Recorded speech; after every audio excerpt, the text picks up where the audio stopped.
تحریک انصاف کے رہنما حماد اظہر کا ممکنہ گرفتاری کے خلاف عدالت سے رجوع کرنے کا فیصلہ۔ حماد اظہر نے سوشل میڈیا پر اپنے پیغام میں کہا، مجھ سے زیادہ تکلیف میرے گھر والوں نے 2 سال سے زائد عرصہ برداشت کی۔ دکھ کی گھڑی میں گھر والوں، خصوصی طور پر اپنی والدہ کے ساتھ رہنے کی خواہش رکھتا ہوں۔ میں بے گناہ ہوں اور جعلی پرچوں کا نشانہ بنا ہوا ہوں جن کا کوئی سر پیر نہیں۔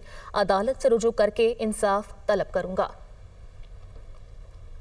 تحریک انصاف کے رہنما حماد اظہر کا ممکنہ گرفتاری کے خلاف عدالت سے رجوع کرنے کا فیصلہ۔ حماد اظہر نے سوشل میڈیا پر اپنے پیغام میں کہا، مجھ سے زیادہ تکلیف میرے گھر والوں نے 2 سال سے زائد عرصہ برداشت کی۔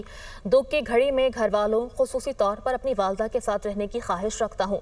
میں بے گناہ ہوں اور جعلی پرچوں کا نشانہ بنا ہوا ہوں جن کا کوئی سر پیر نہیں۔ عدالت سے رجوع کر کے انصاف طلب کروں گا۔ تحریک انصاف کے رہنما حماد اظہر کا ممکنہ گرفتاری کے خلاف عدالت سے رجوع کرنے کا فیصلہ۔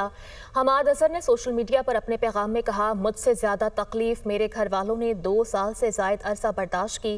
دکھ کی گھڑی میں گھر والوں، خصوصی طور پر اپنی والدہ کے ساتھ رہنے کی خواہش رکھتا ہوں۔